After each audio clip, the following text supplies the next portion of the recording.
Hello and welcome to Founders Amplified, where we spotlight underrepresented founders who are driving innovation and impact across various industries and sectors across the globe. I'm your host, Narayan Kulkarni, and I'm excited to be here with you today. Today's guest is Rama Afullo. Rama Afullo is the founder and CEO of Satellite. Originally from Eldoret, Kenya, and now based in the San Francisco Bay Area, Rama identifies as an African immigrant, first-generation founder, and underrepresented space tech entrepreneur. He holds a mechanical engineering and business degree from the University of Cape Town and paused a master's in space systems engineering at Johns Hopkins to pursue his startup. His venture, Satellite, is building the Android for Space Compute, a software platform that networks disconnected satellites into a virtual cloud, helping satellite operators monetize idle compute, reduce latency, and lower emissions. Rama has led cloud and AI programs at Google, structured telco partners at Tesla, and scaled Starlink at SpaceX before launching Satellites, which has raised venture capital and been recognized by Google, Snowflake as a global top 10 finalist for its Startup Challenge, the Startup World Cup Regional as a top 5 regional finalist, and more. So, now that you know a little bit about Rama, let's dive in to the conversation. Welcome to Founders Amplified, Rama. Great to have you with us today. How are you doing? Great to be here. Thank you so much, Narayan. I'm great. I'm here in the Bay Area. It's a good day in general. It's a Friday. Not very many complaints, at least not right now, but I'm sure I'll think of something. Good, great to hear. Great to hear that you're having a good Friday, and let's get right into it. So, Sure. I'd first like to hear a little bit more about your journey. So, could you tell me more about what led you to become a founder, and if there were any moments or experiences that really sparked the decision to be going on that path? Yeah, I think for as long as I can remember, I was always trying to build things. Just by ways of my background, I'm Kenyan, right? And I'm a mechanical engineer and space systems engineer. And I've worked at Tesla, Google, and SpaceX over the last decade. But I've known for a long time that I want to be a founder. I think my some of my early memories was of moving around, right? Moving from Kenya when I was 4 and moving from Botswana after that when I was 10, right? And always moving as a family, and I've lived in Africa and Europe and in the States now. And there's always been like some activity. Like my older brother was always like starting some like side business, right, when we were young, right? Like whether it was like in music or in something else, right? Like there's always something. And then for myself as well, just yeah, there's always this drive where I didn't really think about it as like starting a business. There's always a need for something, and I'd find a way to get to that need, but only when I felt like it was truly creative, right? I wasn't just like selling anything I could think of, right? I would teach myself web design when I was like 12, 13, right? Teach myself how to hard code HTML, and then I was selling websites because there's no one really doing that, and there's no CSS, and you're just using JavaScript, and it looked cool to me, right? You can see the source code of sort of all websites like in detail. So that sort of thing, I think, for me was great.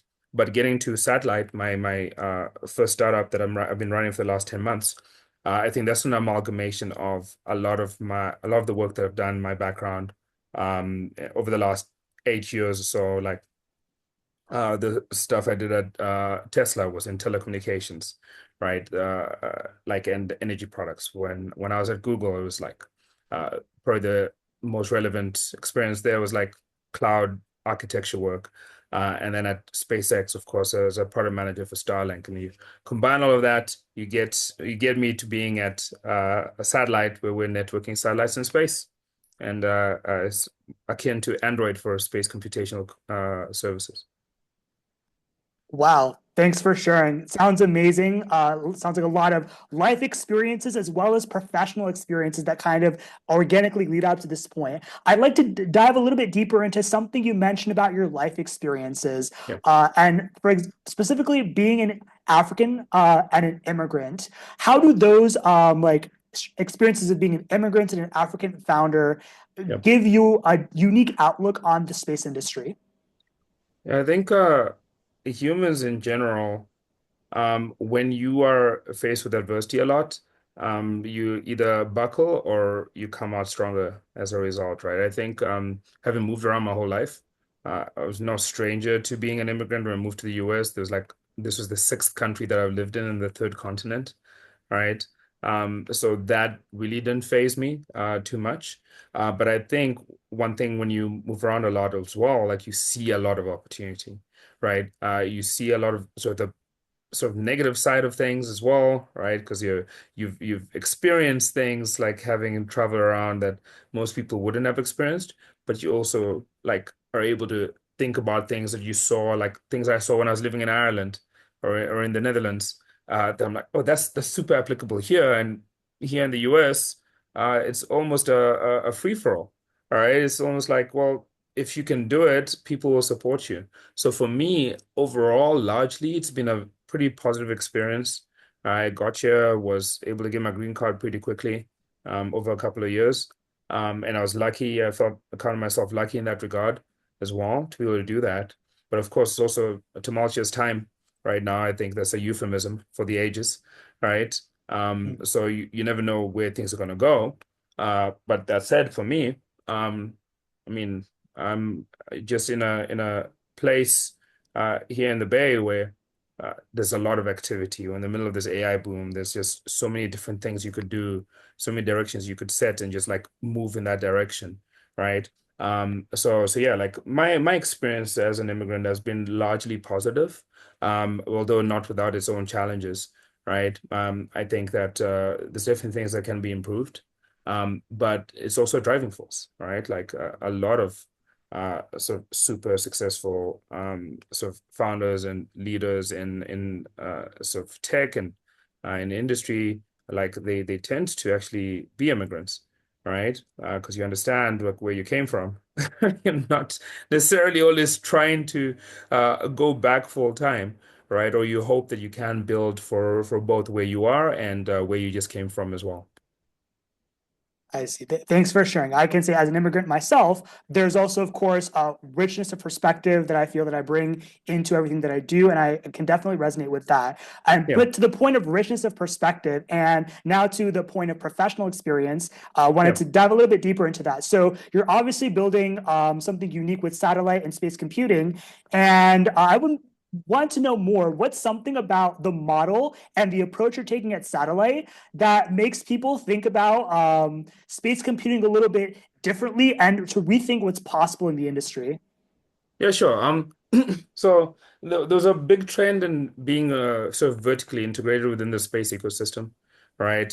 Folks are looking at the likes of SpaceX and Blue Origin and all these folks are sort of funded by mega billionaires, right? And Mhm. taking that perspective and saying, well, in order to make it in the space industry, you've got to vertically integrate, do everything yourselves, right? And my perspective on that is that I've actually always been more of an Android guy than an iPhone guy, right? So I do like an open ecosystem, a horizontally integrated one where anyone can sort of plug and play, all right?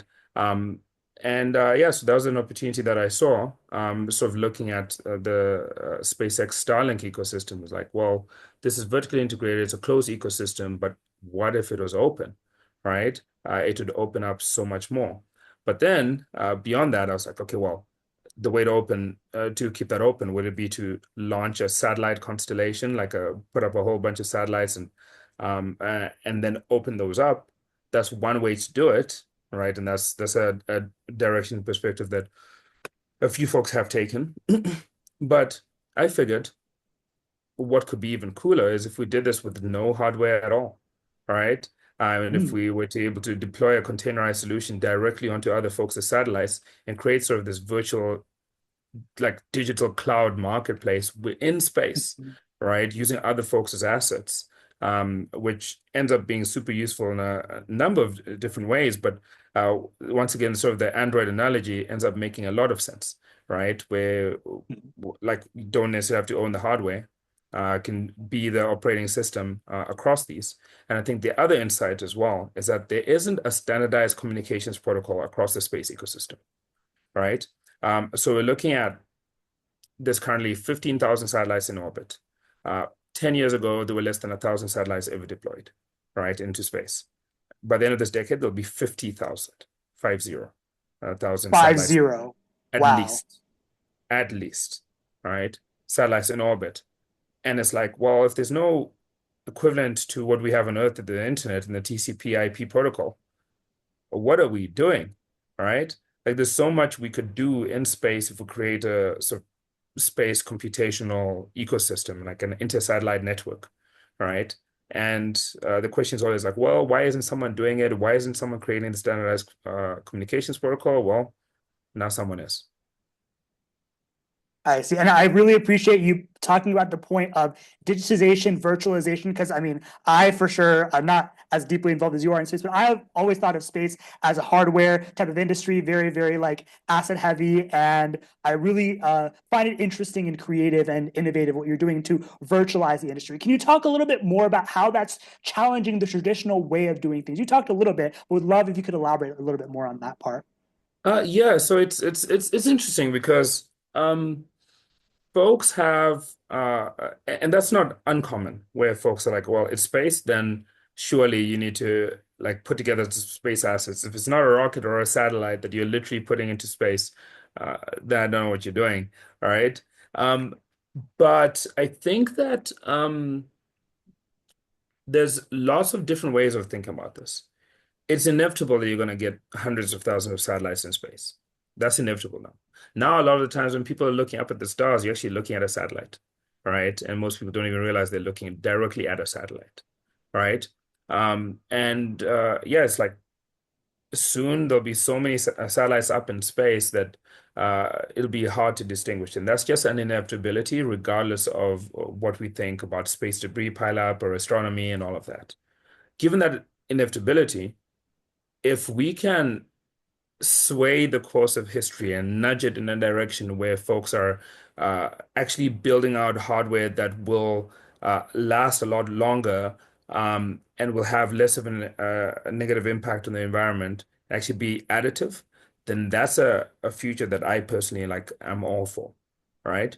But beyond that as well, I think we can help folks start creating sort of like adding what we call intersatellite links, which are space lasers, if you will, that helps them to start cross-communicating, where they can monetize their excess computational services directly on their satellite. Like there's so many different things we can do without us ever having to go down the traditional path of sort of like having to sort of put up any of our own hardware. And then beyond that, also for our customers, they end up looking at us and be like, oh, okay, these folks are not our competitors, right? Whereas a lot of folks are talking about interoperability in space, where like, but you are competing with the folks that you're asking to sort of like be sort of cross link with you and cross communicate with you, and we're trying to avoid that at all.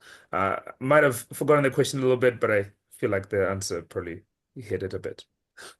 No, it was helpful. I was asking you to talk a little bit more about virtualization and how Oh that yes. goes against the traditional model, and you did elaborate on that. But there are two things that you mentioned, and what you just said, which I wanted to dig a little bit deeper on. One of the points that you mentioned was about impact, and so of course you have a very bold, very creative vision of virtualizing, like space infrastructure. If that model succeeds, what would be some of the types of environmental impacts? But also, if we think about like equities, like digital equity, for example, like other sustainable goals, like what would those things look like if what you're doing is really succeeding? Um, I think that like I mean, folks talk about democratizing access to space, right? And sort of like bringing space to the masses. But I think that if we horizontally integrate, we do exactly that, right? Like for example, um, I was recently at the inauguration of the African Space Agency in Egypt, in Cairo, 3 weeks ago, a month ago, right? And listening to all the different African states talk about their plans, almost all of them spoke about agriculture, right? Top of mind for them, right? Like, what can we do about agriculture and food security? How can we use geospatial data for that, right? On the big deals there. Luckily for us, like one of our focuses has been like, okay, well, we want to create sort of this cloud service, right? An above cloud service, right? Is really, if you think about what we're doing, right? And one of the things we were saying was like, well, we need to be able to allow folks to build their own downstream applications directly within our platform. And we should test that out for ourselves. And so we've developed something called AgriSat, right? Where we're using like freely available satellite data at the moment for geospatial, sort of the geospatial data for like predictive analytics for crop yields, all of that. But like in the long run, what we want to be able to do with this sort of this inter-satellite network as we cross network with all these other folks, um, is we want to be able to uh, essentially use this combined hive mind of data to bring the sort of latency of the data that we get from these different satellites down from every 2 weeks, right? That folks currently get from Sentinel-2 data. So Sentinel-2 is a satellite that gives freely available access to their data, um, to every minute, right? Instead of every 2 weeks, right? And we Two can do weeks to 1 minute? Wow. why not, right? It's just a case of pointing and shooting, right? Um, so it's like it's a case of sort of priorities, right? How do we actually end up doing this? If we've got one satellite that's servicing almost the entire planet because everyone uses Sentinel-2. If you look at any sort of satellite data that folks are typically using that's freely available, they're using Sentinel-2 data, right? Almost always, like there's a good bit, right? But now it's like, well, you've got tens of thousands of satellites in the sky that you can feed from, right? So we talk about making things a lot more equitable, like that changes the game, right? Entirely. So for things like that, for property risk management, for like things like fires that were happening in Palisades in LA, or for weather predictive analytics for climate, right? Like the things we can do with this data is like phenomenal. And what we want to do is to build in this ability for you to build those apps directly from our platform, right? So you get immediate access to this geospatial data, right? Immediate access to real-time predictive analytics, right? Without having to worry about like all the different ways you have to, all the APIs, plugging and playing, all the SDKs, all of that.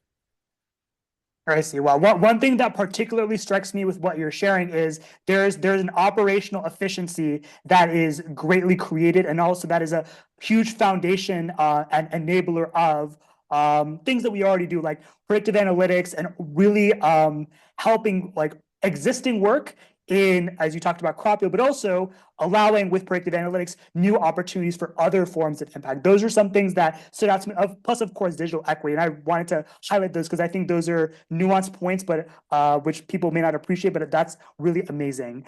The other thing which I wanted to talk about was, and you talked about this earlier, about you talked about differences of integration. You talked about your Yeah. visiting the African Space Agency. You've talked about like the just plethora of satellites that are going into space.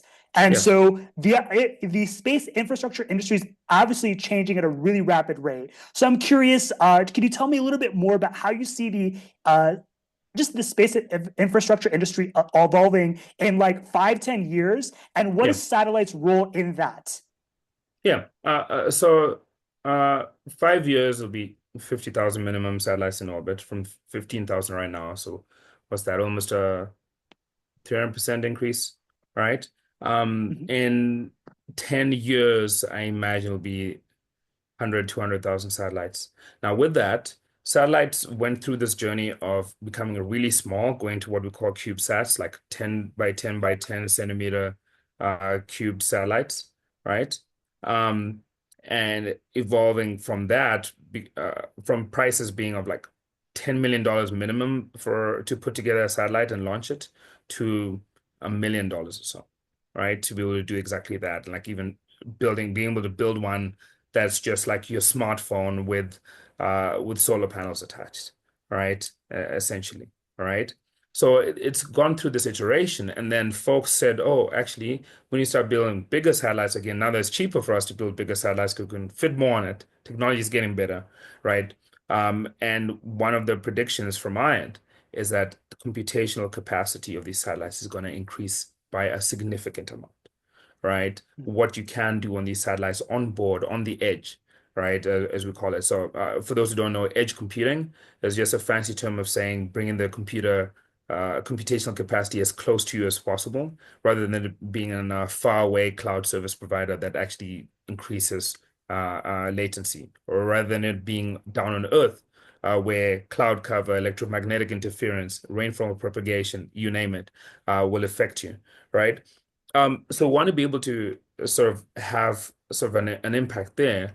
And so just in general, there's going to be a bunch of changes happening in the satellite ecosystem. Now, where satellite comes in is we want to be part of the future of modifying sort of the just slightly bending the overall direction of the space industry in a way that's favorable for everyone, right? Right now, a lot of emerging markets are starting to put up their own satellites, right? But at the same time, you're starting to get a lot of regulations that are trying to limit, right? Like what some folks are doing versus allowing a lot of other folks to sort of do whatever they want with impunity, right? So part of the predictions that you'll probably hear from a lot of folks is like SpaceX's Starship will reduce the cost of launch by a significant amount. I don't know if that's true, right? That said, so Starship is meant to be the largest rocket ever. It's gone through 8 launches. They haven't reached orbit yet with that rocket. But if they start reaching sort of orbit, I predict that within the next 5 years, their focus will initially be internal, launching their own Starlink satellites into space, and then focusing on government before they start focusing on the commercial sector. The commercial sector is the bulk of the satellites that are in orbit, right? Most folks don't know that. Most folks expect their satellites to be mainly government, right?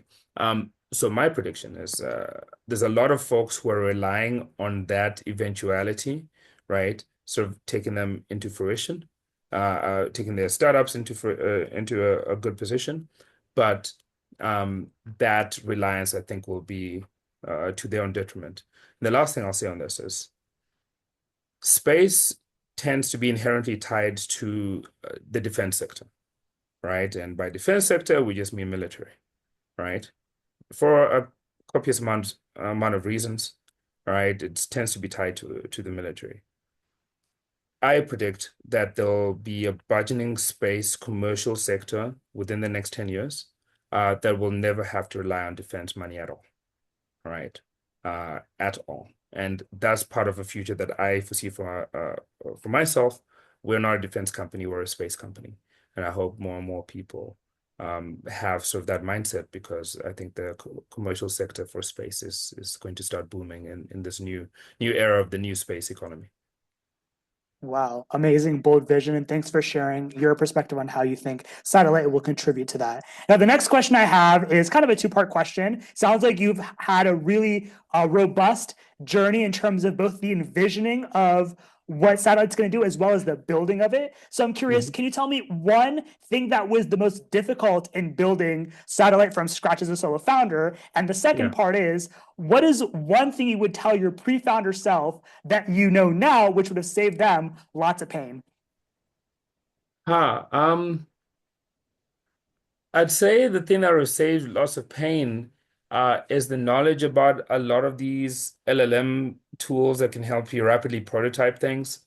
The Mhm. Bolt.new, Lovable, uh, Firebase, a lot of them. I had, like, of course, I was using LLMs, large language models, for like my own personal musings, but I had no idea how rapidly you could prototype things, right? So I could have, even while working, even at my time at Google, I could have just been like spinning things out like over a weekend, right? And seeing how they do. during the week and making decisions for like things that would make sense through that, like at least from the software SaaS perspective, right? Without being just like another like chat GPT wrapper, right? Um, so you can rapidly prototype even a lot quicker than you expected, right? Like this AI boom is real, regardless of what folks might think. There's definitely limitations to LLMs, but there's also so many opportunities there as well. So like it can move even a lot quicker than I had initially anticipated. I think that's one. And what was your first question? Sorry, before that one? That one's The like other part was what has been the hardest part ah of building the one hardest thing in building Satellite as a solo founder from scratch. yeah. I'm a solo founder. All right. So I've got a great team that I've hired. But at the end of the day, I think like when decisions have to be made, I've got to rely on myself and my gut. It's my first time as a founder. Like I understand why folks tend to want to have at least one co-founder because I'm both business and technical savvy, but I probably err more on the business side, right, as well, right? Just in general, I'll get technical when necessary, right? But yeah, I think that's definitely been a tough part of the journey. Not necessarily in the work itself, but as a founder, like every day has the highest highs and the lowest lows. And Narayan, I'd say this is one of the highest today, so that's good, right? Thank This you. conversation, but every It's day also has. a high for me, I will say. It's been an amazing conversation. Yeah, I'm glad. But yeah, every day is a journey. Every single day, right? Like you never know what email you'll get that could just change the course of your day, or like now you're being pulled in a different direction, right? And then you've got to make decisions that might sound counterintuitive even to yourself, and you've just got to trust them a bit. So it can be tough, but at the same time can be incredibly rewarding. So I think that's been a journey. I'd say if you've got a really good friend or person that you want to co-found with, uh, you should go down the co-founder route if you can. It definitely helps. sounds good. Thanks for sharing. How can people find you and how can they support your work? Yeah, sure. Rama Afullo on LinkedIn, usually the easiest. Founders at satellite.ai as an inbox that I'm okay with being sort of publicly out there. Um, and yeah, like in terms of support, I mean, if folks we're probably going to be raising our seed round. So we raised a pre-seed round like right out the gate after I left SpaceX last year. So that was good. So I could still stay supported while going. But we're going to be raising a seed round sometime in Q3, which I'm told is the worst possible time to fundraise. So we shall see. I'll put that to the test. All right. But yeah, folks can reach out to me, get me on LinkedIn, have a conversation, and we can take it from there. Thanks for sharing. Now it's time for our signature question. Please fill in the blank. I amplify.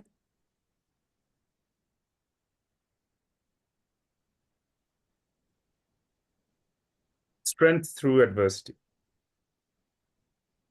Wow, amazing, short and simple, short and sweet. And so I just want to, so we're at the end of our conversation. I just want to say thanks so much, Rama, for sharing your journey and insights. It was so cool to hear about just your vision, your perspective on space, and the cool things you're doing with satellite and the positive impact that promises. And I also just want to celebrate you for being an incredible underrepresented founder and leader in our world. Something that really struck me from our conversation and also from my learning about satellite before this is just the vision you have for both the technical aspects of space, but also the impact vision that has. I love how you communicated that with such clarity, such poise, and also I loved how you bring a sense of empathy into that. So I want to celebrate you for that and the amazing things you're doing. And yeah, again, thanks again for an amazing conversation and wishing you all the best. Thank you so much, Nara, and I appreciate what you're doing. I think these were great questions. Love your energy, right? Love what Founders Amplified are doing, and yeah, looking forward to watching this back and watching myself stammer through my questions. Appreciate it. Thank you so much. Again, thanks again, Rama. Wishing you all the best and bye for now. Likewise. Cheers. Bye.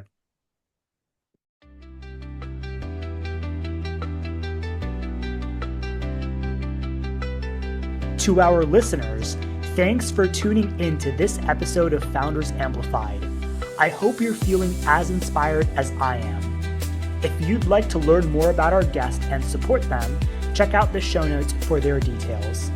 If you enjoyed this episode, please give us a rating, share it with someone you know, and follow us for more inspiring episodes like this one. If you're a founder who is driving innovation and impact in any industry or sector anywhere in the world and would like to be a guest, we'd love to hear from you. Check out the show notes for more information. And finally, remember that you, yes, you, have the power to amplify the voices around you. Whether you're a colleague, family member, friend, funder, mentor, or just another fellow human, your support matters. So I invite you to celebrate and uplift the underrepresented innovators in your life who are driving innovation and impact.